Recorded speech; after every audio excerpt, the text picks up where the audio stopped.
Imagina todo dia que você está em casa, sua família brigar brutalmente um com o outro por traição, dinheiro e irresponsabilidade. Até que um dia, essa discussão parte para um lado que eu nunca imaginei antes. Bom dia, minhas queridas e meus queridos desse lindo Brasil. Meu nome é Jandira Crispina Medeiros, mas o pessoal aqui de Minas Gerais me conhece como Dona Jandi da Tabacaria. Resolvi hoje contar minha história porque tem certas coisas que a gente guarda por tanto tempo que acabam virando pedra dentro do peito. E essa pedra já está quase me sufocando de tanto que cresceu. Não é fácil falar sobre certas coisas, mas talvez ajude alguém que está passando pelo que passei.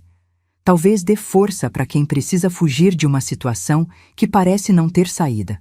Nasci em 1947. Numa casinha simples, na parte alta de Curvelo, perto do que hoje chamam de Centro Histórico.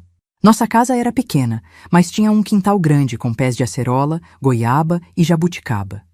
Meu pai, juventino, trabalhava como fiscal da antiga estrada de ferro. Usava sempre aquele cap escuro com um ar de importância que me fazia sentir orgulho quando pequena. Minha mãe, Dorvalina, costurava para fora, principalmente vestidos de festa e roupas de primeira comunhão. Até meus 10 anos, a vida parecia normal. Pelo menos o que eu achava que era normal. Criança tem esse dom, né? De achar que o mundo dela é igual ao de todo mundo. Só fui perceber depois que nossa casa era diferente das outras. Um lugar que mudava de temperatura conforme quem estava dentro dela. Quando meus avós paternos, seu Quirino e Dona Geralda, vinham nos visitar. Era como se o sol entrasse pelas frestas das janelas, mesmo em dia de chuva. A casa inteira se iluminava.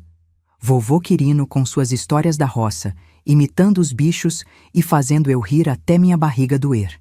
Vovó Geralda com seus bolinhos de polvilho que derretiam na boca e aquele jeito dela de afagar meu cabelo enquanto cantarolava modas antigas. Jandira, minha netinha, vovó Geralda dizia sempre: você é abençoada. Tem olhos que brilham como as estrelas do céu de julho. E eu acreditava. Quando eles estavam em casa, eu era abençoada mesmo.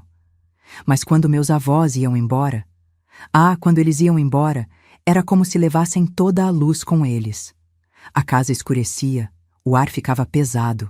Era tão visível para mim que eu chegava a perguntar para minha mãe se tinha acabado a energia. Mas não era a luz dos postes que faltava. Era outra luz. As brigas começavam sempre do mesmo jeito. Minha mãe chegando tarde do trabalho, com cheiro de cigarro e bebida. Dizia que tinha ficado na casa de alguma cliente provando vestido, ajustando bainha, esse tipo de coisa. Meu pai, sentado na cadeira da sala, de braços cruzados, esperando com aquela cara que eu já conhecia bem. Onde é que você estava, Dorvalina? Ele perguntava, a voz baixa mas afiada como faca. Trabalhando, homem. Você acha que esse teto se paga sozinho? Ela respondia já na defensiva, jogando a bolsa em cima da mesa com força. E dali partiam para os gritos. Ele a acusando de estar com outros homens, ela dizendo que ele também não era nenhum santo. A cidade inteira comentava das viagens dele, das moças que atendiam na bilheteria da estação, sempre sorrindo demais quando ele passava. Eu ficava no meu quarto, as mãos nos ouvidos, mas não adiantava muito. Nossa casa tinha paredes finas, daquelas que parecem feitas de papel. Eu ouvia tudo. As acusações, os xingamentos, às vezes o barulho de coisa quebrando. Na manhã seguinte, sempre faltava algum prato ou copo na cozinha, e minha mãe aparecia com mangas compridas, mesmo no calor. Se algum conhecido vinha perguntar dos barulhos, meu pai dizia que tinha sido o vento forte derrubando coisas. Minha mãe sorria e confirmava. Um sorriso que não chegava aos olhos. Nessa vida de mentiras e gritos, meus avós eram o único porto seguro. Quando eles vinham, meus pais fingiam ser o casal perfeito. Meu pai carinhoso, minha mãe atenciosa. Eu não entendia como eles conseguiam fingir tão bem, mas agradecia por aqueles dias de paz, mesmo que fosse tudo uma grande encenação. Vovó Geralda parecia perceber que algo não estava certo. Às vezes, pegava meu rosto entre suas mãos enrugadas e perguntava, olhando fundo nos meus olhos: tá tudo bem mesmo, minha flor? Eu sempre dizia que sim. Tinha medo que, se contasse a verdade, eles nunca mais voltariam, e eu perderia aqueles momentos preciosos de alegria verdadeira. Gente, tô emocionada contando isso. Se você tá gostando da minha história, deixa o seu like aí embaixo e comenta de que cidade você tá me assistindo e qual o seu nome ou apelido. Essa velha aqui fica curiosa de saber quem realmente está me assistindo com atenção. E não esquece de se inscrever no canal, viu? Assim você não perde nenhuma história emocionante por aqui. Mas voltando, meu avô Quirino era um homem sábio, daqueles que parece que lê a alma da gente só de olhar. Uma vez, quando eu tinha uns 8 anos, ele me pegou chorando escondida atrás do pé de jabuticaba. Tinha sido depois de uma briga feia dos meus pais na noite anterior. Eu estava cansada, com olheiras, e meu coração de criança já não aguentava mais tanto grito. Ele sentou do meu lado, não falou nada por um tempo, só ficou ali, olhando as formigas carregando folhas no chão. Depois, sem olhar para mim, disse: Jandira, tem pessoas que são como óleo e água, não se misturam por mais que a gente balance o vidro. Não é culpa do óleo nem da água, é da natureza deles. Na época, não entendi direito o que ele queria dizer. Hoje sei que ele estava tentando me explicar, do jeito dele, que o problema não era comigo, que eu não podia consertar meus pais, por mais que quisesse. Meu avô também me ensinou a sentir a energia das pessoas. Dizia que cada um tem uma luz própria, uma vibração. Presta atenção no seu peito quando alguém chega perto de você, ele explicava. Se apertar, se ficar difícil respirar, é sinal para se afastar. Se expandir, se der vontade de sorrir sem motivo, é gente boa. Foi assim que comecei a notar como a energia mudava quando meus avós estavam em casa. Como o ar ficava mais leve, como as cores pareciam mais vivas. Era a vibração deles, a luz própria que carregavam. E também notei como tudo escurecia quando eles iam embora e meus pais voltavam a ser quem realmente eram. Na escola, eu era uma menina quieta. Não trazia amigos para brincar em casa, com medo de que chegassem no meio de uma briga. Inventava desculpas. Dizia que nossa casa estava em reforma, que minha mãe era alérgica a visitas, qualquer coisa para manter as pessoas afastadas do nosso segredo familiar. As professoras achavam que eu era tímida. Mal sabiam elas que eu estava sempre alerta, sempre tensa, sempre pronta para o próximo desastre. Criança filha de pais que brigam aprende cedo a ler o clima, a prever tempestades. Vira uma pequena meteorologista dos humores adultos. Lembro de uma vez, devia ter uns 9 anos, que ganhei um concurso de redação na escola. O tema era Minha Família. E eu inventei uma história linda sobre como passávamos os domingos juntos no parque, como meu pai me ensinava a soltar pipa e minha mãe fazia piqueniques com bolo de fubá. Pura imaginação. Nossos domingos reais eram de silêncio pesado, meu pai lendo jornal e resmungando, minha mãe fumando na janela, olhando para o nada. A professora ficou tão encantada com minha redação que quis conhecer essa família maravilhosa. Entrei em pânico. Passei dias ensaiando como contar para meus pais que precisavam fingir ser aquela família que eu tinha inventado. Mas acabei ficando doente de verdade, com febre alta no dia marcado para a visita. Acho que foi o medo que me adoeceu. A professora nunca mais tocou no assunto e eu agradeci silenciosamente por isso. Quando completei 10 anos, achei que a vida ia melhorar. Era um número importante. 2 dígitos. Pensei que, de alguma forma mágica, isso mudaria tudo. Não mudou. Na verdade, foi quando as coisas começaram a desmoronar de vez. Primeiro, meu avô Quirino teve um infarto fulminante enquanto trabalhava na roça. Foi num sábado de manhã. Lembro que estávamos tomando café quando o telefone tocou. Era raro o telefone tocar lá em casa. Só tínhamos um vizinho que tinha aparelho, e ele vinha chamar quando a ligação era para nós. Meu pai atendeu, e seu rosto mudou na mesma hora. Ficou pálido, as mãos tremendo. Não precisou nem falar. Eu senti no peito aquela dor aguda, como se alguém tivesse arrancado um pedaço de mim.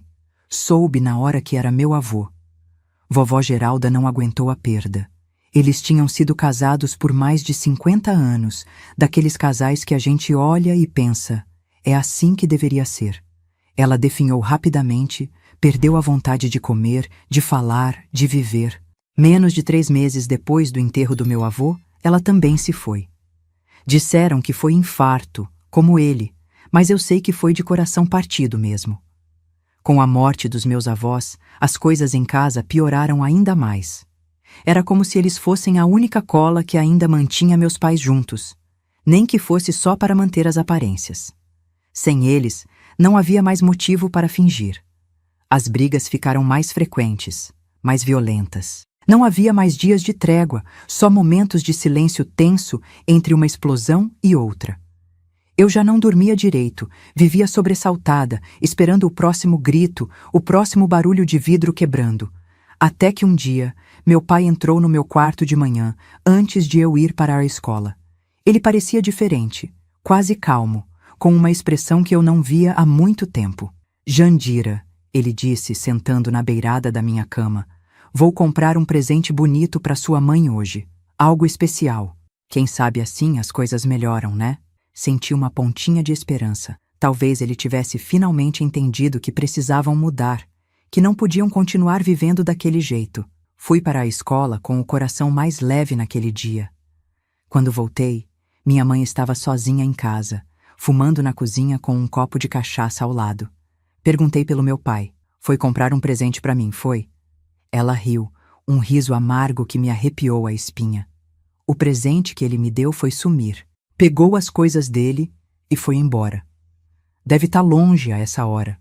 Não acreditei de início. Achei que era só mais uma briga, que ele voltaria à noite como sempre fazia. Mas os dias foram passando e meu pai não voltou. 1 semana, 2, 1 mês. Aos poucos, fui entendendo que ele tinha realmente ido embora, que tinha nos abandonado. E foi assim que, aos 10 anos, me vi sozinha com minha mãe. Uma mulher que eu mal conhecia, na verdade. Uma estranha que dividia o mesmo teto comigo, mas que parecia viver em outro mundo, um mundo de amargura e raiva que eu não compreendia. Sem meus avós para me proteger, sem meu pai para pelo menos dividir a atenção dela, eu estava completamente à mercê de Dorvalina. E logo descobriria que o pior ainda estava por vir. Porque uma mulher desesperada, abandonada e sem dinheiro, pode fazer coisas que ninguém imagina. Nem mesmo a própria filha.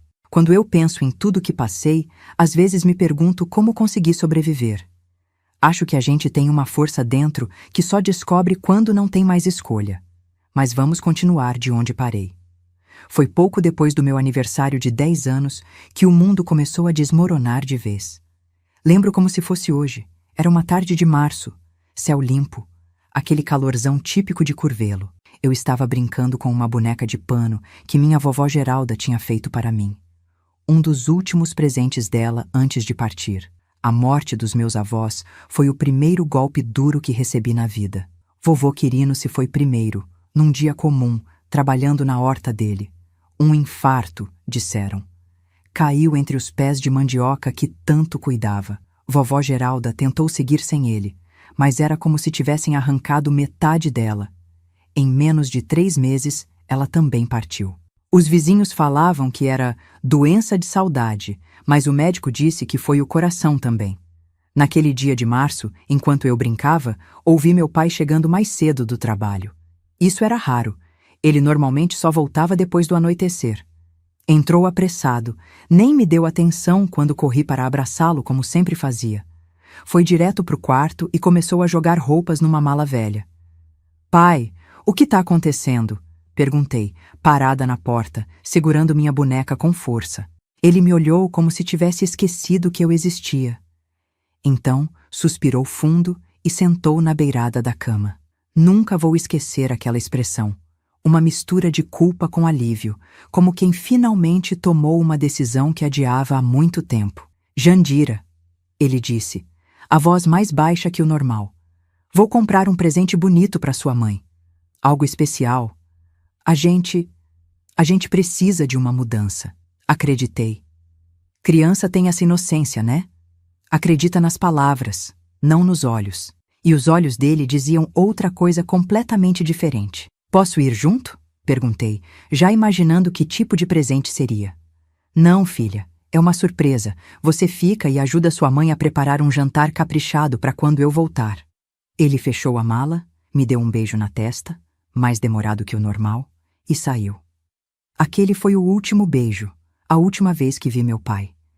Juventino Medeiros desapareceu da nossa vida naquele dia, sem olhar para trás. Minha mãe chegou horas depois, cheirando a bebida como sempre. Percebeu que algo estava diferente assim que entrou.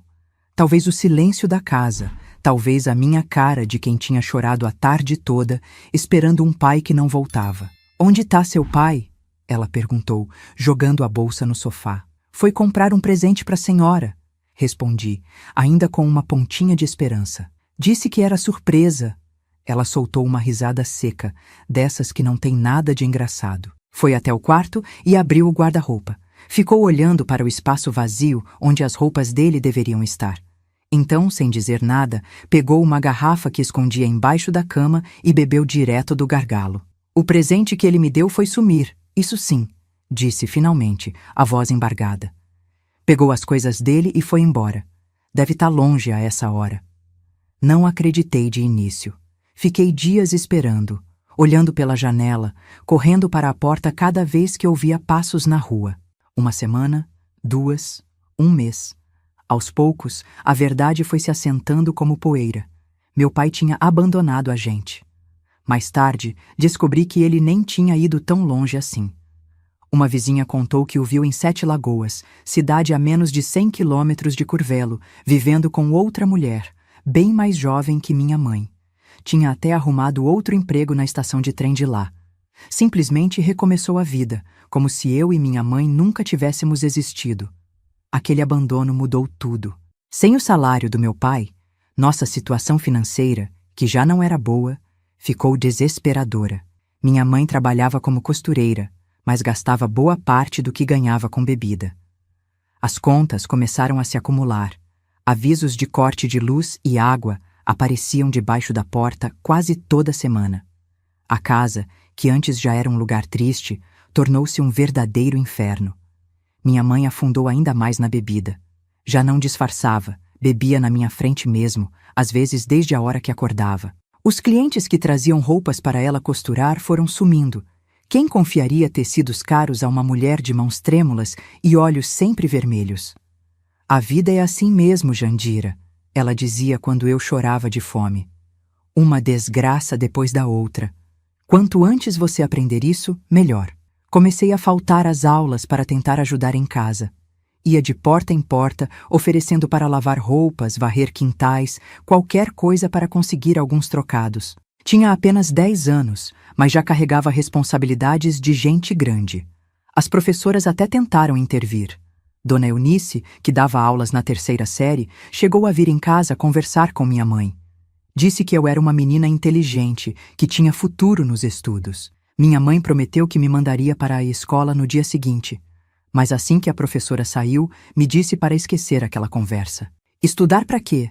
Para ser igual sua mãe? Ou igual seu pai, que estudou e não serve nem para ficar com a família? A gente precisa é de dinheiro, não de livros. E assim, aos poucos, a escola foi ficando para trás. Ia 1, 2 vezes por semana, quando muito. Os colegas começaram a me tratar diferente.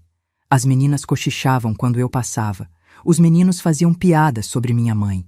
Logo, era mais fácil não ir de vez. Lembro de um dia que abri a geladeira e só tinha uma cebola murcha e meia garrafa de pinga. O armário da cozinha tinha um pacote de farinha com caruncho. Era tudo o que tínhamos em casa. Minha barriga doía de fome, mas não tinha nada para comer. Minha mãe estava deitada no sofá, em um daqueles dias que ela nem conseguia levantar de tanta bebida. Foi quando tive uma ideia.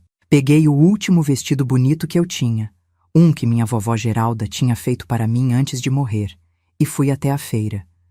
Tinha uma senhora que vendia salgados lá, Dona Genoveva. Sempre me olhava com pena quando eu passava.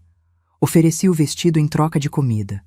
"Minha filha, esse vestido vale muito mais que uns salgados", ela disse, os olhos cheios de compaixão.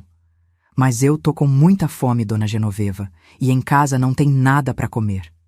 Ela não aceitou o vestido.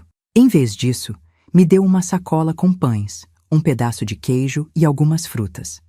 Disse que eu podia ajudar na barraca dela aos sábados, se quisesse ganhar uns trocados. Foi meu primeiro emprego de verdade. A situação em casa foi piorando cada vez mais.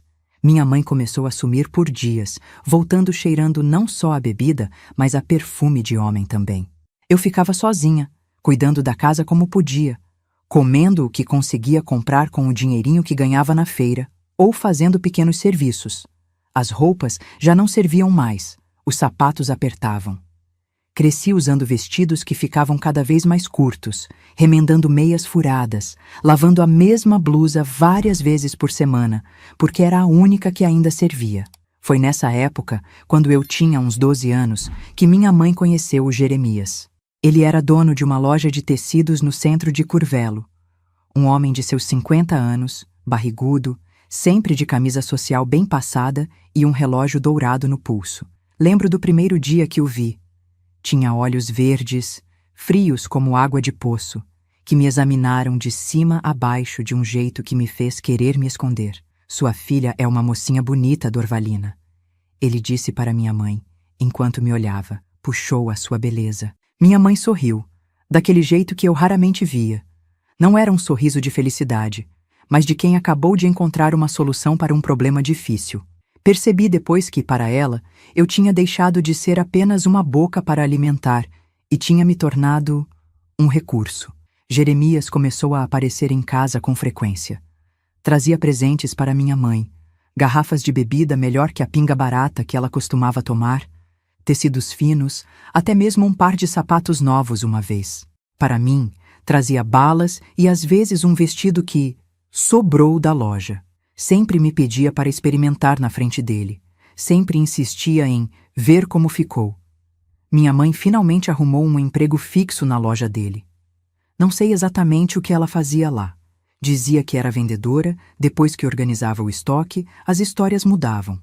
Só sei que voltava cada vez mais tarde, cheirando a bebida de qualidade e usando roupas novas. Nossa situação financeira melhorou um pouco. Pelo menos agora tinha comida na geladeira. A luz não foi mais cortada. Mas havia um preço por essa aparente melhora.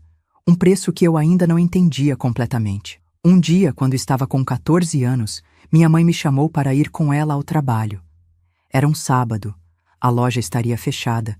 Mas ela disse que precisava organizar algumas coisas e que Jeremias tinha pedido para eu ir também. Ele disse que está precisando de uma ajudante jovem, com mãos pequenas, para organizar os botões, explicou. Algo na forma como ela falou me deixou desconfortável. Meu avô me ensinou a confiar na sensação do peito, lembra? E naquele momento, meu peito apertou tanto que mal conseguia respirar. Mas o que uma menina de 14 anos, sem pai, sem escola, dependente da mãe, poderia fazer? Eu fui. A loja era grande, ocupava 2 andares de um prédio antigo no centro da cidade. O andar de baixo era onde ficavam os tecidos, linhas, botões, tudo organizado em prateleiras até o teto. O andar de cima eu nunca tinha visto. Era lá que ficava o escritório de Jeremias, segundo minha mãe. Quando chegamos, Jeremias já estava lá, mesmo sendo bem cedo.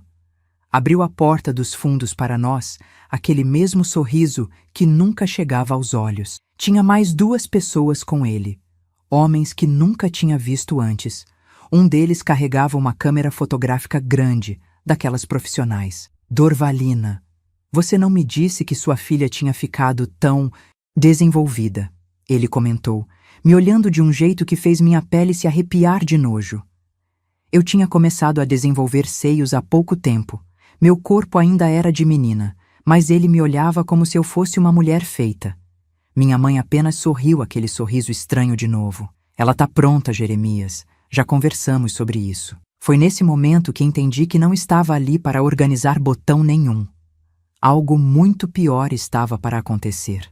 Jeremias me levou para o andar de cima, junto com os outros homens. Minha mãe veio atrás. O escritório era grande, com uma mesa de madeira escura no centro, sofás de couro num canto e uma espécie de cama improvisada no outro. Vamos fazer umas fotos bonitas de você, Jandira, disse Jeremias, enquanto o homem da câmera ajustava algumas luzes. Sua mãe vai te ajudar a se preparar. Olhei para minha mãe, confusa, assustada. Ela se aproximou de mim e, pela primeira vez em muito tempo, vi algo parecido com vergonha nos olhos dela. mas durou apenas um segundo. Filha, hoje você vai ter que ser muito corajosa, ela disse baixinho. Vamos ganhar um bom dinheiro com isso. Vai dar para pagar todas as nossas dívidas. Talvez até comprar uma casa melhor. Ganhar dinheiro como? Perguntei, a voz tremendo. Foi quando ela me explicou o que queriam que eu fizesse. Queriam que eu tirasse a roupa. Queriam que ela me tocasse, enquanto eles filmavam. Enquanto Jeremias assistia.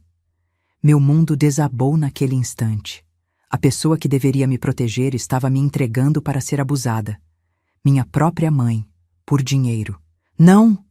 Gritei, tentando correr para a porta. Mas um dos homens me segurou. Não temos tempo para isso, disse Jeremias irritado. Dorvalina, controle sua filha ou o acordo está cancelado. O que aconteceu nos minutos seguintes é algo que tento apagar da memória até hoje.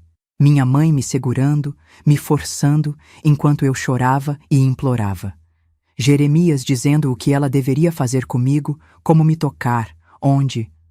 O flash da câmera registrando tudo. A vergonha, o nojo, a dor, o sentimento de traição tão profundo que achei que ia morrer ali mesmo. Quando tudo acabou, fiquei encolhida num canto, tremendo, enquanto minha mãe e Jeremias discutiam o pagamento. Ouvi números sendo mencionados, valores que para nós eram uma fortuna. Dinheiro pelo qual minha mãe tinha vendido minha dignidade, minha infância, minha confiança. No caminho de volta para casa, ela tentou me consolar, dizendo que tinha sido só daquela vez, que nunca mais precisaríamos fazer aquilo, que com o dinheiro poderíamos começar uma vida nova, que eu deveria ser forte, que mulheres na nossa situação às vezes precisavam fazer sacrifícios. Sacrifícios? Gritei entre lágrimas. É isso que você chama do que aconteceu lá? Um sacrifício? Ela não respondeu. Apenas continuou andando, o maço de dinheiro seguro na bolsa, um sorriso satisfeito nos lábios. Naquele momento, entendi que não era mais filha, era mercadoria. Quando chegamos em casa, me tranquei no banheiro e tentei esfregar minha pele até sangrar, como se pudesse limpar o que tinha acontecido. Chorei até não ter mais lágrimas. Pensei em fugir, em me matar, em qualquer coisa que me tirasse daquele pesadelo. Mas então, olhando para o pequeno armário do banheiro, vi o galão de soda cáustica que minha mãe usava para desentupir o ralo. Lembrei que meu pai guardava outros produtos químicos num quartinho nos fundos da casa, restos da época em que trabalhava na ferrovia e trazia coisas para casa. Foi ali, no fundo do poço, que tive uma ideia. Uma ideia terrível, desesperada, mas que parecia minha única saída. Se desse certo, eu escaparia daquele inferno. Se desse errado, bem, qualquer coisa seria melhor que viver como mercadoria nas mãos da minha própria mãe. Naquela noite, enquanto ela celebrava a nossa nova fortuna, bebendo até cair, comecei a planejar minha fuga. Porque eu sabia, no fundo do meu coração, que aquilo não tinha sido só daquela vez. Era apenas o começo. E eu precisava ir embora antes que acontecesse de novo. O plano estava formado na minha cabeça, tão claro quanto água. Eu só precisava de coragem para executá-lo. E naquele momento, coragem era a única coisa que eu tinha de sobra. Na vida, a gente aprende que nem sempre os monstros têm cara de monstro. Às vezes, eles se parecem com as pessoas que deveriam nos proteger. É difícil contar essa parte da minha história, mas vou tentar. A ferida ainda dói, mesmo depois de tantos anos. Naquela noite, depois do que aconteceu na loja de Jeremias, não consegui dormir. Cada vez que fechava os olhos, sentia as mãos da minha mãe me tocando, ouvia a voz dela dizendo o que eu devia fazer, via o flash da câmera registrando minha humilhação. Fiquei olhando para o teto rachado do meu quarto até o sol nascer, pensando no que tinha acontecido e no que ainda poderia acontecer se eu continuasse ali. Minha mãe dormiu o dia inteiro. A bebedeira da noite anterior tinha sido grande, comemorando o dinheiro que conseguiu vendendo a própria filha. Aproveitei que ela estava desacordada para explorar o quartinho dos fundos, onde meu pai guardava suas coisas. A fechadura estava enferrujada, mas conseguia abrir com um pedaço de arame. O cheiro de mofo lá dentro era forte, misturado com o odor de produtos químicos. Nas prateleiras de madeira encontrei várias garrafas e latas, muitas sem rótulo. Algumas eu reconhecia: querosene, água-rás, tinta. Outras não fazia ideia do que eram. No fundo, num canto escuro, achei o que procurava: um galão de soda cáustica ainda pela metade. Meu pai usava para limpar os ralos da casa quando entupiam. Eu lembrava dele dizendo que era perigoso demais para eu chegar perto. Peguei o galão com cuidado e o escondi debaixo da minha cama. Meu plano estava tomando forma, mas eu precisava de dinheiro para fugir. Esperei minha mãe acordar, fingindo que estava tudo bem, que eu tinha superado o que aconteceu. Ela parecia aliviada com minha atitude, talvez pensando que seria mais fácil me convencer a fazer aquilo de novo. "Olha só o que comprei para você", disse ela, me estendendo um vestido novo. Era bonito, de um azul claro que eu sempre gostei. "Vamos às compras hoje. Você pode escolher o que quiser." Aceitei o vestido, engolindo o nojo que sentia. Precisava parecer normal, ganhar a confiança dela novamente. Fomos ao centro da cidade, compramos roupas, sapatos, até mesmo um perfume barato. Coisas que nunca tínhamos condições de comprar antes. Tudo pago com o dinheiro da minha vergonha. Enquanto ela se distraía numa loja de tecidos, consegui pegar algumas notas da bolsa dela.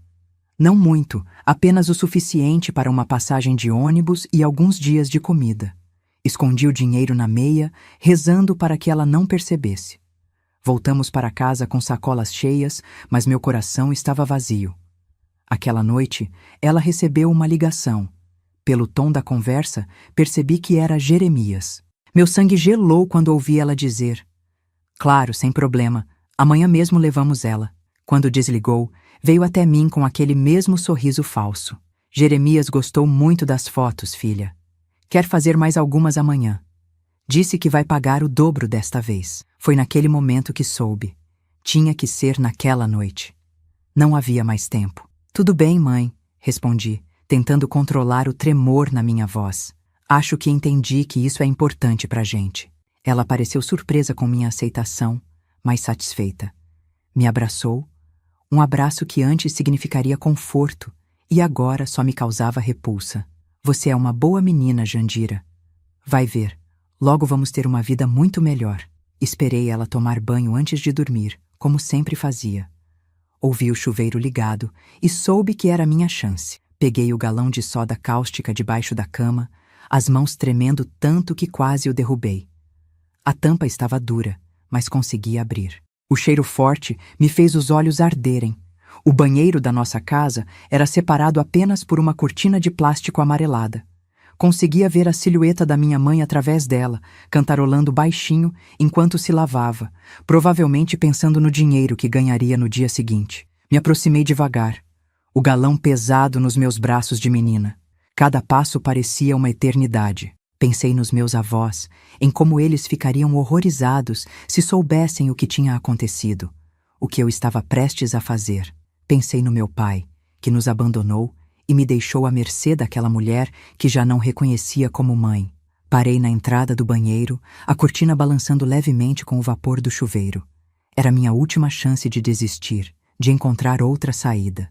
Mas que saída existiria para uma menina de 14 anos, sem dinheiro, sem estudo, sem ninguém no mundo para protegê-la? "Mãe", chamei, a voz surpreendentemente firme. "Que foi, Jandira?" Ela respondeu, afastando a cortina só um pouco para me olhar. Nossos olhos se encontraram por um segundo. Vi confusão no olhar dela, depois medo quando notou o galão nas minhas mãos. Antes que pudesse dizer qualquer coisa, ergui o recipiente e joguei o conteúdo na direção dela. O grito que ela deu vai me acompanhar até o fim dos meus dias. A soda cáustica pegou principalmente no peito e nos braços, um pouco no rosto. Ela escorregou no piso molhado, caindo dentro do box, se contorcendo de dor enquanto tentava tirar aquela substância corrosiva da pele. Não fiquei para ver mais. Larguei o galão e corri para o quarto, onde já tinha uma pequena trouxa preparada com algumas roupas e o dinheiro que tinha conseguido pegar. Peguei também a carteira dela na cômoda da sala, onde tinha guardado o restante do dinheiro que ganhou com minha humilhação. Os gritos continuavam, misturados com o barulho do chuveiro. Parte de mim queria voltar, ajudar de alguma forma, mas a outra parte, a parte que tinha sido traída da pior maneira possível, só queria distância. Saí pela porta da frente sem olhar para trás, o coração batendo tão forte que parecia que ia explodir. As ruas estavam escuras e vazias àquela hora da noite. Corri até a rodoviária, que ficava a uns 20 minutos de caminhada da nossa casa. Cada sombra me assustava, cada barulho parecia ser alguém vindo atrás de mim, mas consegui chegar lá ofegante, com as pernas trêmulas de cansaço e medo. A rodoviária de Curvelo era pequena, apenas algumas plataformas e uma sala de espera com bancos de madeira. Havia poucos ônibus àquela hora, um para Belo Horizonte que já estava saindo, outro para Montes Claros que só partiria de manhã. Escolhi o que estava de partida, não importava para onde, desde que fosse longe dali. Um bilhete para Belo Horizonte. Pedi ao homem sonolento no guichê, tentando parecer mais velha do que era. Por sorte, ele nem olhou direito para mim, apenas pegou o dinheiro e me entregou o bilhete. Entrei no ônibus quase vazio e sentei no fundo, me encolhendo contra a janela. Enquanto o veículo saía da rodoviária, senti um misto de alívio e pavor. Tinha acabado de jogar soda cáustica na minha própria mãe. Não sabia se ela sobreviveria, se ficaria com sequelas graves. Eu poderia ser procurada pela polícia, talvez até presa. Mas naquele momento, nada disso importava mais que escapar. Escapar daqueles homens, daquelas câmeras, daquelas mãos que deveriam me proteger, e ao invés disso, me entregaram ao abuso. A viagem até Belo Horizonte durou cerca de 2 horas. Fiquei acordada o tempo todo, olhando pela janela a escuridão passar, as luzes ocasionais de alguma cidade ou posto de gasolina. Pensava no que faria ao chegar na capital. Não conhecia ninguém lá.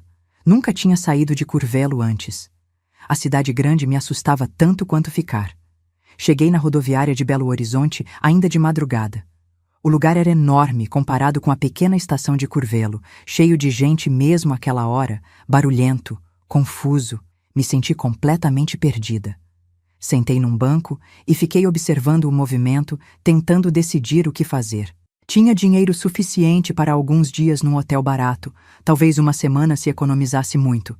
Depois disso, precisaria arranjar trabalho, um lugar para ficar. Acabei adormecendo ali mesmo, no banco da rodoviária, a trouxa de roupas apertada contra o peito. Acordei com uma senhora me sacudindo levemente. "Menina, não pode dormir aqui. É perigoso", ela disse, a voz gentil apesar das palavras de advertência. Era uma mulher negra, de meia idade, vestida com um uniforme de faxineira. "Onde está sua família?" Não consegui responder. As lágrimas que tinha segurado durante toda a noite finalmente vieram, em soluços descontrolados que sacudiam meu corpo inteiro. A mulher, que depois descobri se chamar Zuleide, sentou ao meu lado e esperou pacientemente que me acalmasse. "Não tenho família", consegui dizer finalmente entre soluços. "Fugi de casa." Ela me olhou por um longo momento, como se estivesse avaliando se eu era uma fugitiva problemática ou uma vítima. Deve ter decidido pela segunda opção, porque suspirou fundo e disse: "Venha comigo. Vou te comprar um café e você me conta essa história direito." Zuleide me levou até a lanchonete da rodoviária, pediu um café com leite e pão com manteiga para mim. Enquanto eu comia, percebendo só então que estava faminta, contei uma versão editada da minha história. Disse que minha mãe bebia muito, que tinha começado a me bater, que fugi porque tinha medo. Não mencionei Jeremias, as fotos, a soda cáustica.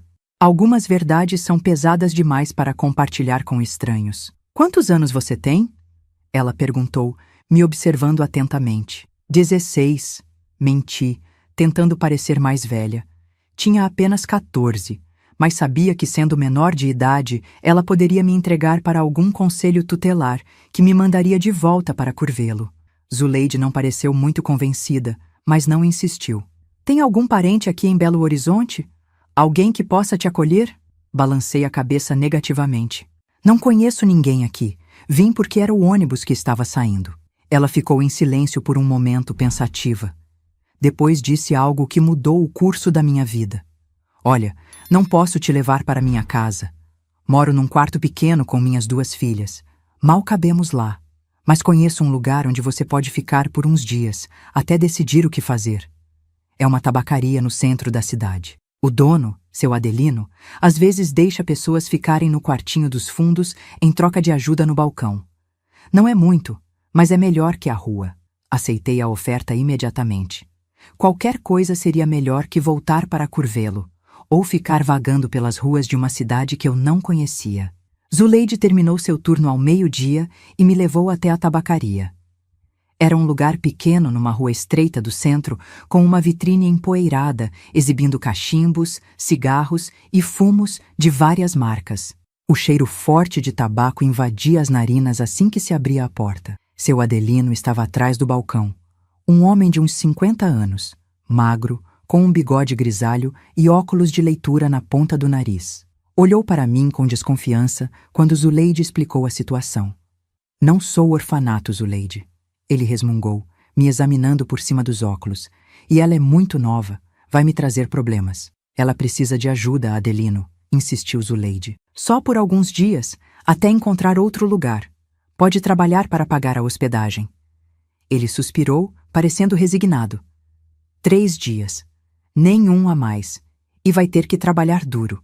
Assim começou minha vida na tabacaria do Adelino. O quartinho dos fundos era minúsculo, com apenas uma cama estreita, uma cômoda velha e um pequeno banheiro. Mas era limpo e, mais importante, era seguro. Longe de Curvelo, longe da minha mãe, longe de Jeremias e seus amigos com câmeras. Os 3 dias se transformaram em uma semana, depois 1 mês, depois 6 meses. Seu Adelino, apesar do jeito ranzinza, era um homem decente. Me ensinou o trabalho na tabacaria, atender clientes, organizar mercadorias, fazer os pedidos aos fornecedores. Pagava pouco, mas o suficiente para minhas necessidades básicas, e eu tinha o quartinho para morar. Durante aqueles primeiros meses, vivia em constante medo. Cada vez que a porta da tabacaria se abria, meu coração disparava, achando que poderia ser a polícia me procurando pelo ataque à minha mãe, ou pior, Jeremias tendo me encontrado. Demorou muito tempo para que esse medo diminuísse. Através de Zuleide, que continuava me visitando ocasionalmente, consegui documentos falsos que me davam 16 anos em vez de 14. Não era muito, mas pelo menos me permitia trabalhar legalmente na tabacaria. Seu Adelino sabia que havia algo errado com minha história, mas nunca fez muitas perguntas. Acho que ele mesmo tinha seus segredos, suas cicatrizes do passado. A vida em Belo Horizonte era difícil para uma menina do interior. A cidade grande me assustava com seu barulho constante, suas multidões, sua indiferença. Nos primeiros meses, quase não saía da tabacaria a não ser para comprar comida ou fazer entregas para seu Adelino. Aos poucos, fui criando coragem para explorar as ruas próximas, conhecer o bairro, me acostumar com meu novo lar. À noite, sozinha no quartinho dos fundos, os pesadelos vinham. Sonhava com minha mãe se contorcendo sob o chuveiro, a pele derretendo com a soda cáustica. Sonhava com Jeremias e seus amigos me perseguindo pela cidade, câmeras em punho. Acordava gritando, suada, para então lembrar onde estava e chorar baixinho até o amanhecer. Nunca mais tive notícias da minha mãe. Não sabia se tinha sobrevivido, se tinha ficado com sequelas graves, se me procurava ou se tinha me esquecido. Parte de mim queria saber. Outra parte preferia manter essa porta do passado bem fechada. Quando completei 1 ano trabalhando na tabacaria, seu Adelino me chamou para uma conversa séria. Achei que finalmente ele ia me mandar embora, que tinha chegado a hora de procurar outro lugar. Em vez disso, me ofereceu sociedade no negócio. Você trabalha bem, Jandira, ele disse, sem rodeios. Conhece a tabacaria como a palma da mão. Os clientes gostam de você. Estou ficando velho e não tenho filhos. Se quiser ficar, podemos fazer uma parceria. Você continua trabalhando, aprendendo o negócio e um dia, quando eu não estiver mais aqui, a tabacaria será sua. Fiquei sem palavras. Depois de tudo que tinha passado, alguém estava me oferecendo um futuro, uma chance de construir algo sólido. Aceitei na hora, com lágrimas nos olhos que ele fingiu não ver. O tempo foi passando, e a tabacaria se tornou verdadeiramente meu lar. Seu Adelino era como o pai que nunca tive, exigente mas justo, rígido mas protetor. Me ensinou não só sobre o negócio, mas sobre a vida. Como economizar dinheiro, como negociar com fornecedores, como se defender num mundo que raramente é gentil com mulheres sozinhas. Aos 17 anos, 19 nos meus documentos falsos, conheci Josias. Ele era cliente da tabacaria, vinha sempre comprar fumo para cachimbo. Um homem tranquilo, de poucas palavras, uns 15 anos mais velho que eu. Trabalhava como contador num escritório próximo e sempre parava para conversar um pouco antes de voltar para o trabalho. No início, mal notei suas intenções. Estava tão focada em sobreviver, em esquecer o passado, que não percebia os olhares, os pequenos presentes, as visitas cada vez mais frequentes. Foi seu Adelino quem me alertou. "Aquele contador está interessado em você, menina", ele disse um dia depois que Josias saiu da loja. "É um homem direito, você devia dar uma chance a ele." Fiquei surpresa. Não pensava em mim como alguém que pudesse despertar interesse romântico. Depois de tudo que tinha vivido, a ideia de intimidade com um homem me causava mais medo que desejo. Mas Josias era diferente de todos os homens que tinha conhecido. Gentil, paciente, respeitoso. Começamos a nos encontrar depois do trabalho. Apenas para caminhar pela praça, tomar um café, conversar. Ele nunca tentou me tocar de maneira inadequada. Nunca me pressionou por nada. Aos poucos, fui baixando as guardas, permitindo que ele se aproximasse um pouco mais. Demorei quase um ano para contar parte da minha história a ele. Não tudo. Nunca contei a ninguém sobre Jeremias, as fotos, o que minha mãe me forçou a fazer. Mas contei sobre o alcoolismo dela, sobre o abandono do meu pai, sobre como fugi de casa ainda adolescente. Josias ouviu tudo em silêncio, segurando minhas mãos entre as suas. Quando terminei, esperando ver pena ou rejeição nos olhos dele, vi apenas compreensão e algo mais. Algo que demorei a reconhecer como amor. "Você é a pessoa mais forte que já conheci, Jandira", ele disse simplesmente.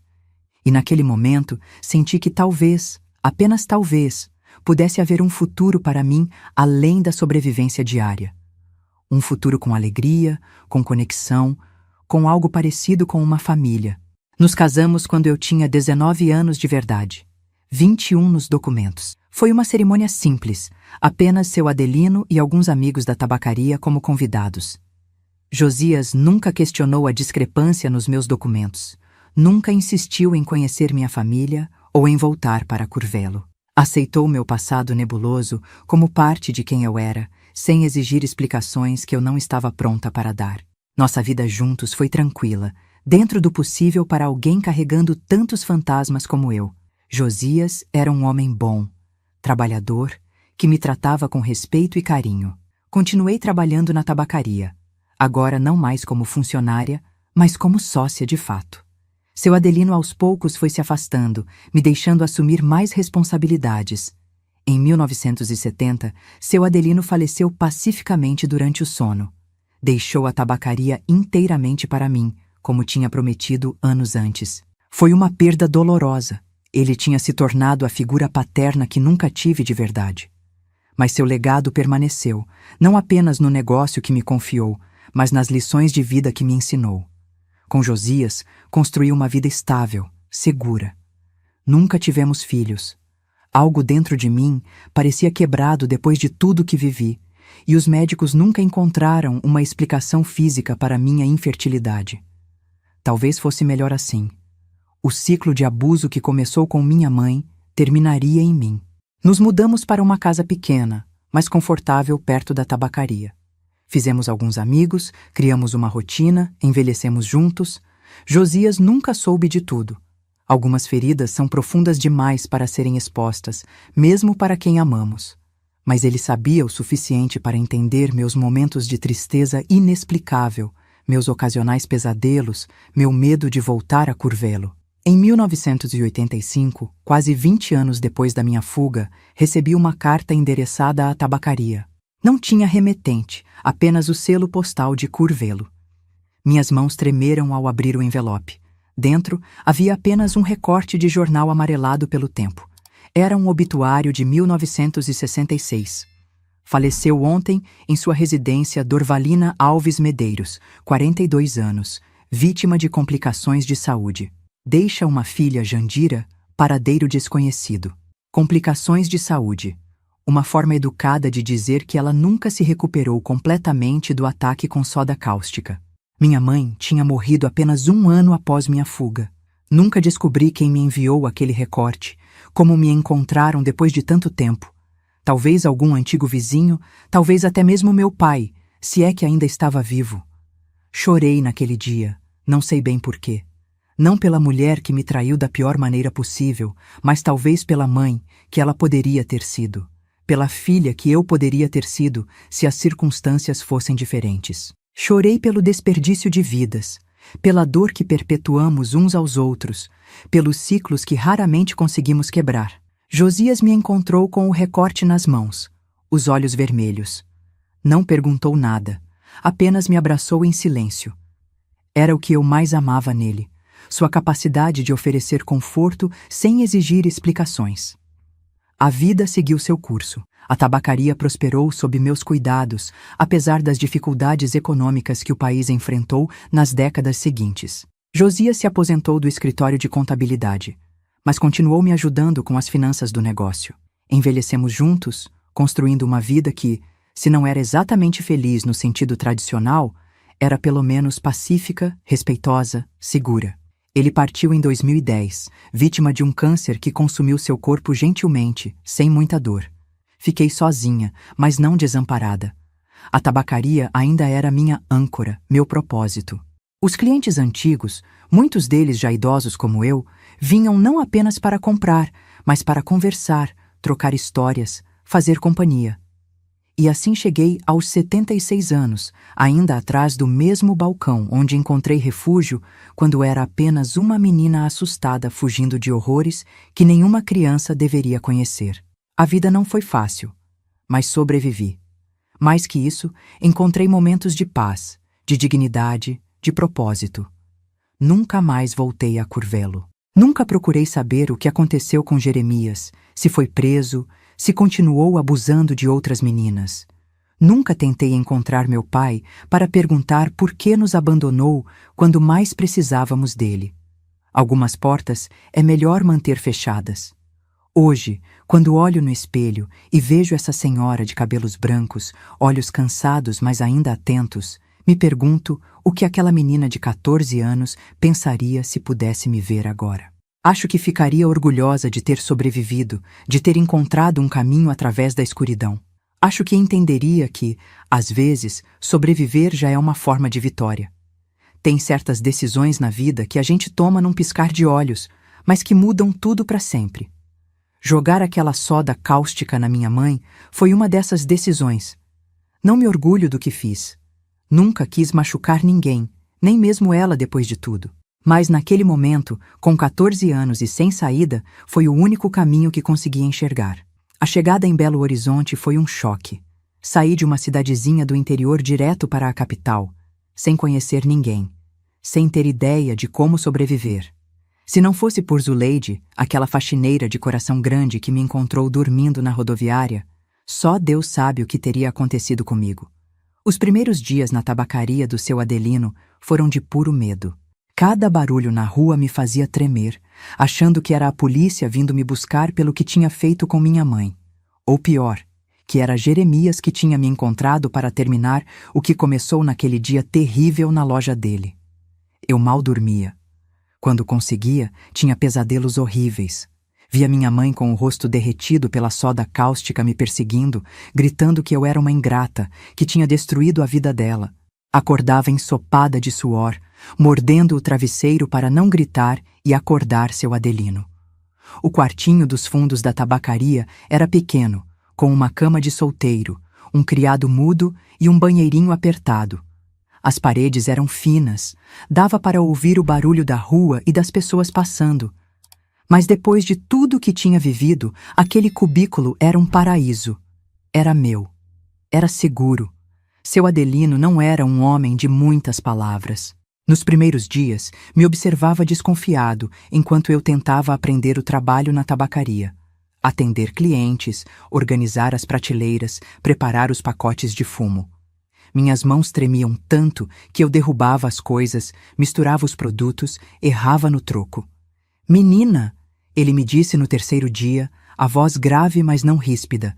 Se vai ficar, precisa se acalmar. Aqui ninguém vai te fazer mal. Essas palavras simples foram como um bálsamo. Talvez porque, pela primeira vez em muito tempo, senti que eram verdadeiras. Seu Adelino não queria nada de mim além do trabalho honesto que tínhamos combinado. Não havia segundas intenções nos olhos dele, nenhum sorriso malicioso, nenhuma mão que, acidentalmente, encostava no meu corpo. Aos poucos, fui aprendendo o ofício.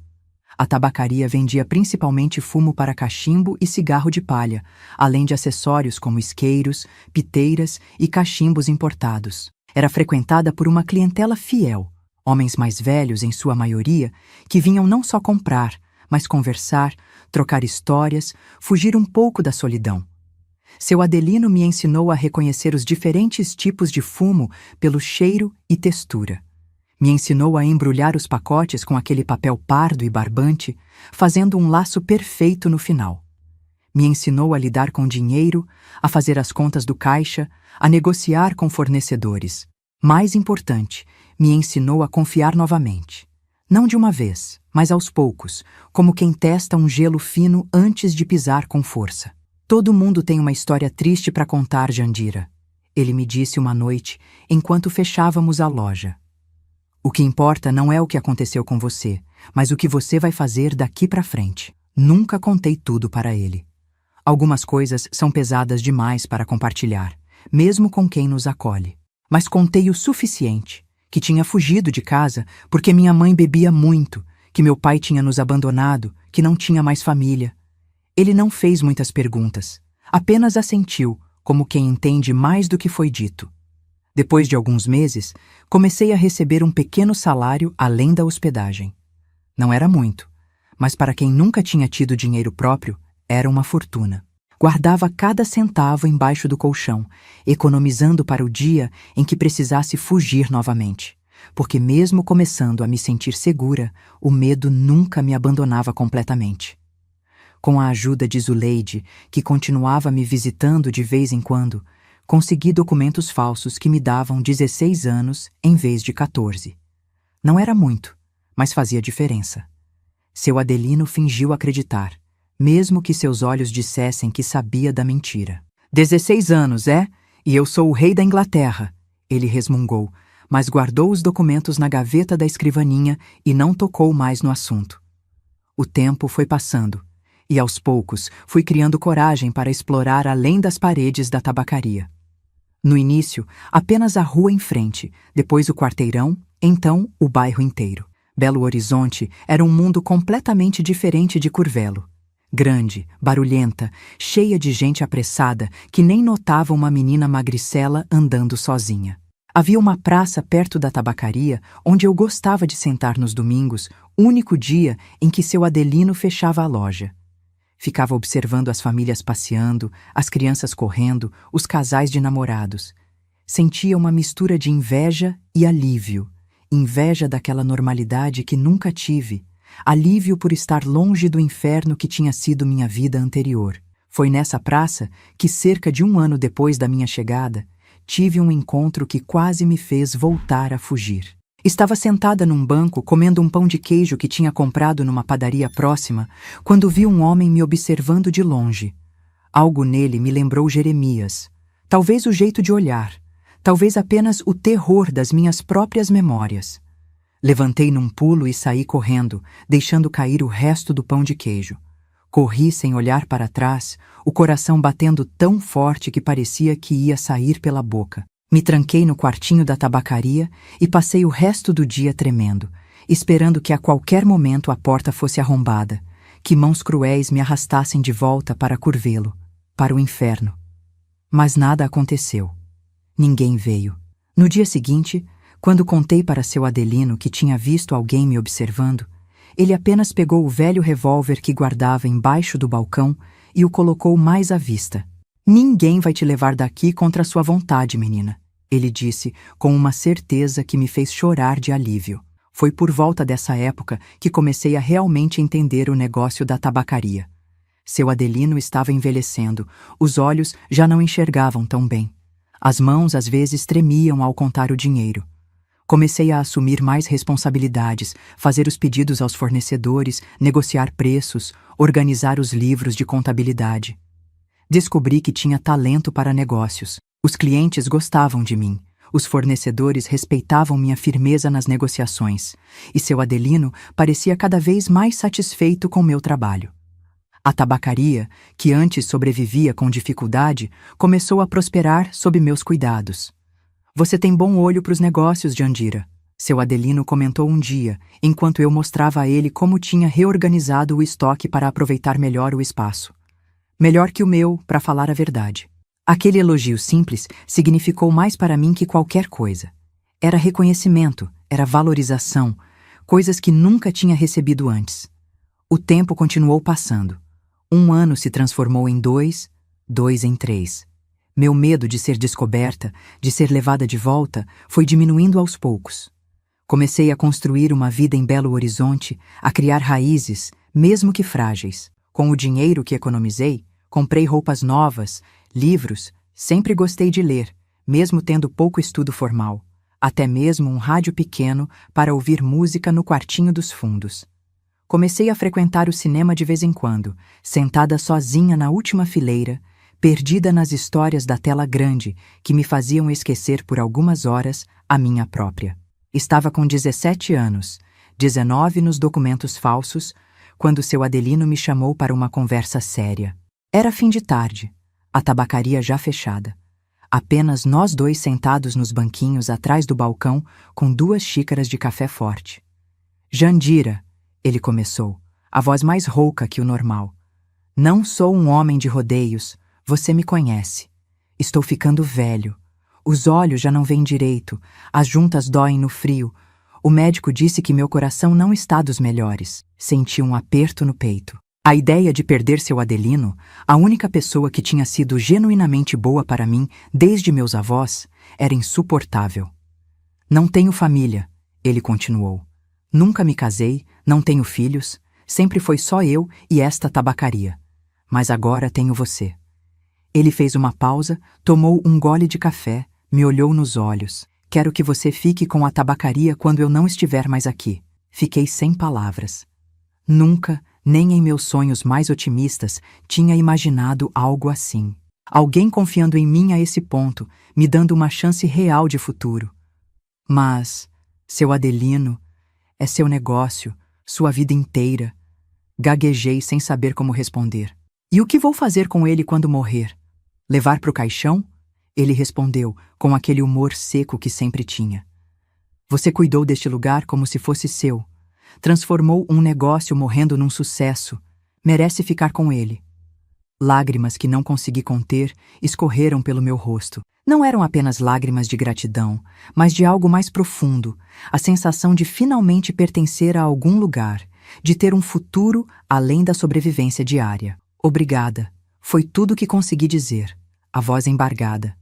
Seu Adelino apenas assentiu, desconfortável com a emoção do momento. Terminou seu café, levantou-se e disse, como se estivéssemos apenas fechando mais um dia normal de trabalho. Amanhã vamos ao cartório para resolver a papelada. E assim, de um dia para o outro, me tornei a futura proprietária da tabacaria do Adelino. Continuamos trabalhando juntos, mas agora ele me ensinava mais sobre a administração, sobre os segredos do negócio que só o dono conhece. Comecei a me sentir não apenas segura, mas com propósito, com um lugar no mundo. Foi nessa época que conheci Josias. Ele era cliente da tabacaria. Vinha sempre comprar fumo para cachimbo nas quintas-feiras. Um homem quieto, de óculos redondos e cabelos já grisalhos nas têmporas, apesar de não ser tão velho, devia ter uns 35 anos na época. No início, mal notei seus olhares, seus pequenos gestos. Depois de tudo que tinha vivido, havia construído um muro alto ao redor do meu coração. Homens eram potenciais ameaças, não parceiros em potencial, mas Josias era diferente. Nunca tentou me tocar. Nunca fez comentários inadequados. Nunca me olhou como Jeremias e seus amigos tinham olhado, como um objeto a ser usado e descartado. Conversava comigo sobre livros, Ele era contador e gostava de literatura. Perguntava minha opinião sobre o fumo que comprava. Tratava-me como uma pessoa, não como uma menina sozinha e vulnerável. Foi seu Adelino quem me alertou para as intenções dele. Aquele contador está interessado em você, menina, ele disse um dia, após Josias ter saído da loja. É um homem decente. Você devia dar uma chance a ele. A ideia me assustou. Depois do que tinha vivido com minha mãe e Jeremias, a simples ideia de intimidade com um homem me causava calafrios. Mas também havia uma pequena parte de mim, uma parte que ainda sonhava com algo parecido com normalidade, que se perguntava como seria ser amada de verdade, respeitada, valorizada. Demorei semanas para criar coragem, mas finalmente, numa quinta-feira como outra qualquer, quando Josias veio comprar seu fumo, aceitei seu convite para tomar um café depois do expediente. Fomos a uma cafeteria simples perto da tabacaria. Eu estava tão nervosa que mal conseguia segurar a xícara sem derramar. Josias deve ter percebido, porque falou a maior parte do tempo, me dando espaço, não fazendo perguntas muito pessoais. Me contou sobre seu trabalho como contador, sobre o pequeno apartamento onde morava sozinho desde que a mãe falecera, sobre o cachorro vira-lata que tinha adotado da rua. Falava com uma tranquilidade que aos poucos foi me acalmando, me fazendo baixar um pouco as guardas que mantinha sempre erguidas. Quando nos despedimos, ele apenas segurou minha mão por um momento, um toque leve e respeitoso. Gostei muito de conversar com você, Jandira, ele disse, sorrindo daquele jeito discreto dele. Podemos repetir na semana que vem, se você quiser. Eu quis. E na semana seguinte também. E na outra. Aos poucos, nossos encontros se tornaram parte da minha rotina. Sempre em lugares públicos, sempre terminando com aquele toque gentil na mão, nunca mais que isso. Josias parecia entender, sem que eu precisasse explicar, que eu precisava de tempo, de espaço, de paciência. Foi quase um ano depois do nosso primeiro café que permiti que ele me beijasse. Estávamos caminhando pela praça onde costumávamos nos encontrar. O sol de fim de tarde dourado entre as árvores. Ele parou de repente. Me olhou com aqueles olhos que já não me assustavam mais e perguntou, quase num sussurro: "Posso te beijar, Jandira?" Ninguém nunca tinha me pedido permissão antes. Ninguém tinha se importado com o que eu queria, com o que eu sentia. Esse simples ato de pedir, de esperar minha resposta, de me dar escolha, significou mais para mim que qualquer declaração de amor poderia significar. Assenti, o coração batendo tão forte que achei que ele poderia ouvir. Seu beijo foi gentil, quase tímido, tão diferente da violência que conheci que quase chorei ali mesmo. Nosso relacionamento avançou lentamente, no ritmo que eu precisava. Josias nunca me pressionou por nada. Nunca exigiu explicações sobre meu passado nebuloso, sobre meus documentos obviamente falsos, sobre meus ocasionais pesadelos que me faziam acordar gritando.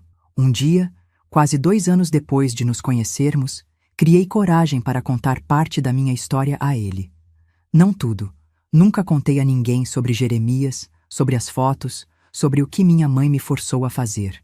Mas contei sobre o alcoolismo dela, sobre o abandono do meu pai, sobre como fugi de casa ainda adolescente. Estávamos sentados na pequena sala do apartamento dele, o cachorro vira-lata deitado aos nossos pés. Falei olhando para minhas mãos, incapaz de encará-lo, temendo ver desgosto, rejeição, talvez até nojo nos olhos dele. Quando terminei, finalmente criei coragem para olhar para cima. O que vi nos olhos de Josias não foi pena, nem repulsa. Foi compreensão, respeito e algo mais. Algo que demorei a reconhecer como amor verdadeiro. Você é a pessoa mais forte que já conheci, Jandira. Ele disse simplesmente. E então me abraçou. Um abraço gentil que dizia mais que 1000 palavras poderiam dizer.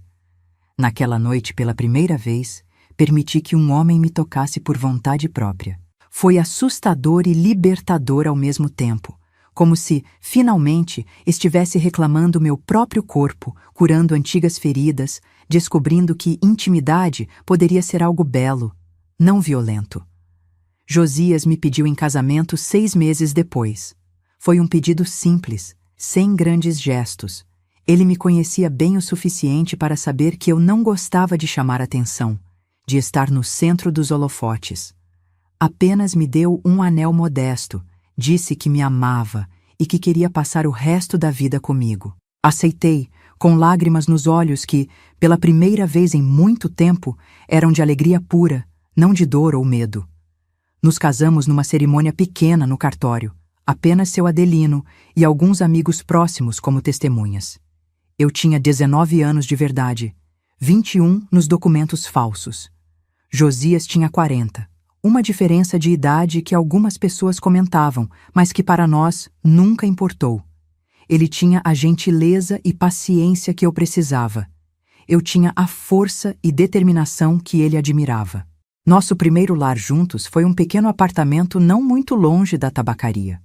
Não era luxuoso, mas era nosso, limpo, organizado, seguro. Pela primeira vez desde que fugi de Curvelo, tinha um lugar para chamar de lar que não era emprestado, temporário, condicional. A vida como esposa de Josias era tranquila, estável. Ele ia para o escritório de contabilidade pela manhã, eu para a tabacaria. Nos encontrávamos à noite para jantar juntos, conversar sobre o dia, simplesmente estar na presença um do outro. Nos fins de semana, às vezes íamos ao cinema, ou simplesmente ficávamos em casa lendo, ouvindo rádio, desfrutando da paz que ambos valorizávamos tanto. Continuei trabalhando na tabacaria, agora não mais como funcionária, mas como sócia oficial de seu Adelino. Ele estava ficando cada vez mais velho, as mãos mais trêmulas, a visão mais fraca. Aos poucos, fui assumindo quase todas as responsabilidades do negócio, enquanto ele se contentava em ficar sentado atrás do balcão, conversando com os clientes antigos. "Você salvou este lugar, Jandira?" Ele me disse uma vez, olhando ao redor da tabacaria, que sob meus cuidados tinha sido reformada, ampliada, modernizada. E de certa forma, me salvou também. "O senhor que me salvou, seu Adelino", respondi, a voz embargada de emoção. "Me deu uma chance quando eu não tinha nada." Ele apenas sorriu, daquele jeito discreto dele, e mudou de assunto. Nunca foi homem de expressar sentimentos abertamente. Em 1970, cerca de 5 anos depois da minha chegada em Belo Horizonte, seu Adelino faleceu pacificamente durante o sono. Apesar de estar preparada para essa perda, ele vinha definhando há meses, o coração cada vez mais fraco. A dor foi profunda. Perdi não apenas um sócio, um mentor, mas o homem que tinha sido mais pai para mim que meu próprio pai jamais foi. O homem que me deu uma segunda chance na vida quando eu mais precisava, que confiou em mim quando não tinha razão para confiar, que me ensinou não apenas sobre negócios, mas sobre dignidade, sobre bondade discreta, sobre construir uma vida que valesse a pena ser vivida. O funeral foi simples, como ele teria desejado. A tabacaria ficou fechada por 3 dias em respeito à sua memória. Quando reabri as portas, agora como única proprietária, senti o peso da responsabilidade sobre meus ombros. Não apenas de manter o negócio funcionando, mas de honrar seu legado, de continuar o trabalho que ele tinha começado. Os anos que se seguiram foram de crescimento lento, mas constante. A tabacaria prosperou sob meus cuidados, mesmo com as dificuldades econômicas que o Brasil enfrentou nas décadas de 1970 e 1980. Expandimos para produtos relacionados, cachimbos importados, charutos finos, acessórios para fumantes. Contratei funcionários, treinei-os pessoalmente, exigindo o mesmo padrão de excelência que seu Adelino tinha me ensinado. Com Josias, construí uma vida estável, segura, até mesmo feliz dentro do possível para alguém carregando tantas cicatrizes como eu. Nunca tivemos filhos. Os médicos nunca encontraram uma explicação para minha infertilidade, mas suspeitavam que o trauma físico e emocional da minha adolescência tinha afetado minha capacidade de conceber. No início, a ausência de filhos me entristecia. Sonhava em construir a família que nunca tive, em ser a mãe que minha própria mãe nunca foi. Mas com o tempo, aceitei que talvez fosse melhor assim. O ciclo de abuso que começou com minha mãe terminaria em mim. E tínhamos uma vida plena mesmo sem crianças, nosso trabalho, nossos amigos, um ao outro. Em 1975, compramos uma casa pequena, mas confortável perto da tabacaria. Era uma conquista enorme para mim. Uma menina que fugiu de casa apenas com a roupa do corpo, agora era proprietária de um negócio próspero e de uma casa própria. Às vezes, deitada na cama ao lado de Josias, olhando para o teto do nosso quarto, me perguntava se tudo aquilo era real ou apenas um sonho do qual eu acordaria a qualquer momento, de volta ao inferno que tinha sido minha infância. Os anos foram passando e nunca mais tive notícias diretas de Curvelo, da minha mãe, de Jeremias. Era como se aquela parte da minha vida tivesse sido selada num compartimento à parte, uma porta que raramente ousava abrir. Josias respeitava esse silêncio, nunca insistindo em conhecer partes da minha história que eu não estava pronta para compartilhar. Até que, em 1985, quase 20 anos depois da minha fuga, recebi uma carta endereçada à tabacaria. Não tinha remetente, apenas o selo postal de Curvelo. Minhas mãos tremeram ao abrir o envelope. Dentro, havia apenas um recorte de jornal amarelado pelo tempo. Era um obituário de 1966. Faleceu ontem em sua residência Dorvalina Alves Medeiros, 42 anos, vítima de complicações de saúde. Deixa uma filha, Jandira, paradeiro desconhecido. Complicações de saúde. Uma forma educada de dizer que ela nunca se recuperou completamente do ataque com soda cáustica. Minha mãe tinha morrido apenas 1 ano após minha fuga. A notícia me atingiu de uma forma que não esperava. Não senti alegria, nem alívio, nem mesmo satisfação de algum tipo de justiça ter sido feita. Senti apenas uma tristeza profunda. Não pela mulher que me traiu da pior maneira possível, mas pela mãe que ela poderia ter sido, pela filha que eu poderia ter sido se as circunstâncias fossem diferentes. Chorei naquela noite, nos braços de Josias, que não perguntou nada. Apenas me segurou enquanto as lágrimas lavavam décadas de dor acumulada. Chorei não apenas pela minha mãe, mas por mim mesma, pela menina que fui, pela inocência perdida, pelos anos que não poderiam ser recuperados. Nunca descobri quem me enviou aquele recorte, como me encontraram depois de tanto tempo. Talvez algum antigo vizinho, talvez até mesmo meu pai, se é que ainda estava vivo. Mas de certa forma, aquele pedaço de papel amarelado trouxe um tipo estranho de encerramento. Minha mãe estava morta. Qualquer chance de confronto, de explicações, de talvez até perdão, tinha desaparecido com ela. A vida seguiu seu curso. A tabacaria continuou prosperando, tornando-se uma instituição no centro de Belo Horizonte. Clientes vinham não apenas para comprar, mas para conversar, trocar histórias, manter viva uma tradição em tempos de mudanças rápidas. Josias e eu envelhecemos juntos, observando o mundo mudar ao nosso redor. Vimos o fim da ditadura militar, a redemocratização, a inflação galopante dos anos 80, os planos econômicos que nunca pareciam funcionar. Através de tudo isso, mantivemos nossa pequena ilha de estabilidade. A tabacaria, nossa casa, nosso relacionamento baseado em respeito mútuo e compreensão silenciosa. Em 2010, Josias adoeceu.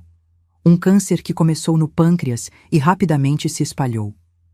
Os médicos deram 6 meses, ele durou quase 1 ano, sempre lutando, não por medo da morte, mas, como me disse certa vez, para ter mais tempo com você, meu amor. Perdi meu companheiro de quase 45 anos numa tarde chuvosa de março. Estava ao lado dele quando partiu, segurando sua mão, agradecendo em sussurros por tudo que tínhamos vivido juntos. Foi uma morte tranquila, sem dor graças aos medicamentos, uma partida digna para um homem que viveu com dignidade. O luto foi profundo, mas não me destruiu. Depois de tudo que tinha vivido, sabia que sobreviveria também a essa perda. A tabacaria continuou sendo minha âncora, meu propósito. Aos 63 anos, poderia ter me aposentado, vendido o negócio, descansado. Mas o que faria com meus dias? A tabacaria não era apenas um meio de vida, era minha identidade, minha conquista, minha conexão com seu Adelino e tudo que ele tinha me ensinado. Os anos continuaram passando. O bairro mudou ao redor da tabacaria. Lojas antigas fecharam, dando lugar a franquias modernas. Vizinhos antigos partiram, novos rostos chegaram. Mas a tabacaria Jandira, rebatizada após a morte de seu Adelino, permaneceu. Um pedaço de história viva em meio ao progresso acelerado. E assim, cheguei aos 76 anos, ainda atrás do mesmo balcão onde encontrei refúgio quando era apenas uma menina assustada, fugindo de horrores que nenhuma criança deveria conhecer. A vida não foi fácil, mas sobrevivi. Mais que isso, construí algo que vale a pena. Um negócio honesto, uma reputação respeitada, memórias de um amor verdadeiro. Quando olho para trás, para o caminho que percorri desde aquela noite terrível em que joguei soda cáustica na minha própria mãe e fugi na escuridão, não vejo apenas dor e traumas. Vejo também momentos de graça inesperada. Zuleide me encontrando na rodoviária, seu Adelino me dando uma chance, Josias me mostrando que o amor pode ser gentil e respeitoso. Talvez seja isso que aprendi depois de tudo. Que mesmo nas histórias mais escuras, há momentos de luz. Que mesmo nos caminhos mais difíceis, há mãos que se estendem para nos ajudar. Que é possível sobreviver aos piores horrores e ainda assim construir uma vida com significado, com dignidade, com momentos de beleza inesperada. Nunca voltei a Curvelo. Nunca procurei saber mais sobre o que aconteceu com minha mãe após o ataque. Se Jeremias foi preso por seus crimes. Se meu pai ainda vive em algum lugar. Algumas portas é melhor manter fechadas. Alguns fantasmas é melhor deixar descansando. Minha história não é bonita, não é inspiradora no sentido tradicional.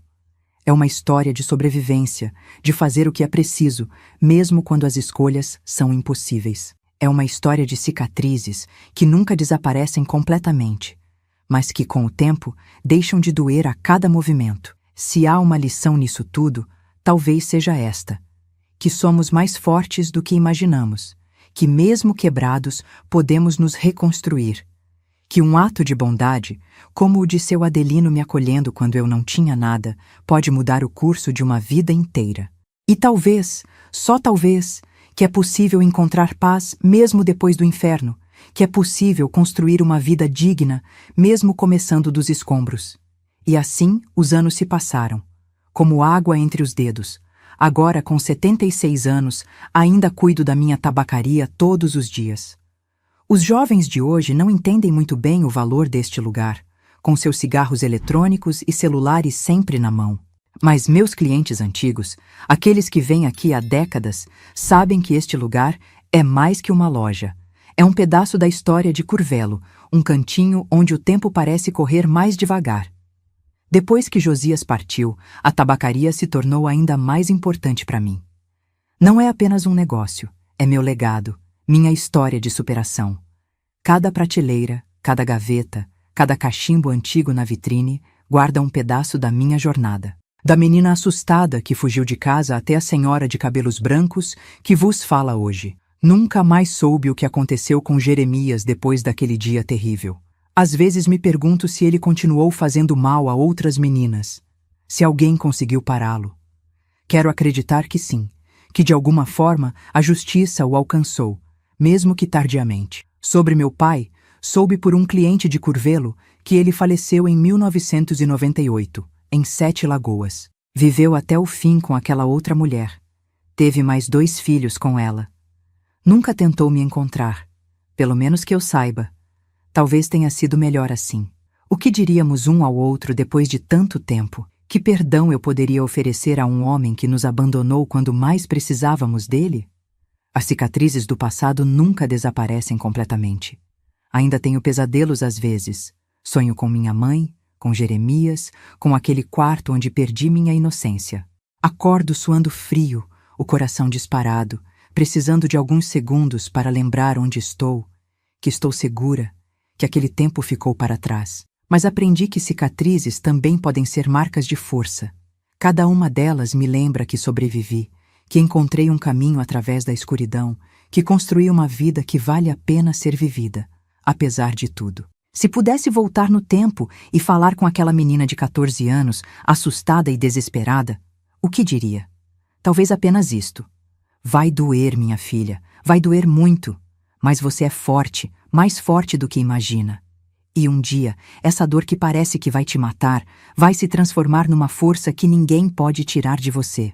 Minha história não é bonita, não é inspiradora no sentido tradicional. É uma história de sobrevivência, de fazer o que é preciso quando as escolhas são impossíveis. Mas se ela puder ajudar alguém que esteja passando por algo parecido, já terá valido a pena contar. Se você chegou até aqui, quero agradecer do fundo do meu coração. Não é fácil ouvir histórias como a minha, sei que são pesadas, dolorosas. Mas você ficou, você ouviu, e isso significa muito para esta velha que já viu tanta coisa na vida. Você me deu o presente da sua atenção e eu sou muito grata por isso. Se gostou da minha história, deixe seu like aí embaixo e se inscreva no canal. E se você realmente assistiu até o final, me deixa muito feliz saber disso. Comenta aí, eu assisti até o fim, para eu saber que tem gente de verdade do outro lado da tela, ouvindo o que uma senhora como eu tem para contar. Ah, e entra no nosso grupo do WhatsApp também. O link tá na descrição do vídeo. Lá tem histórias de outras vovós como eu, mulheres que carregam cicatrizes invisíveis, mas que encontraram força para seguir em frente. Quem sabe você não encontra um pouquinho de si mesmo nessas histórias? A vida nem sempre é gentil, meus queridos. Às vezes, ela é cruel, injusta, dolorosa. Mas enquanto houver fôlego em nossos pulmões, há chance de recomeçar, de curar, de encontrar paz. Foi o que aprendi em meus 76 anos neste mundo, e é o que deixo com vocês hoje. Obrigada por me ouvirem. Que Deus abençoe vocês.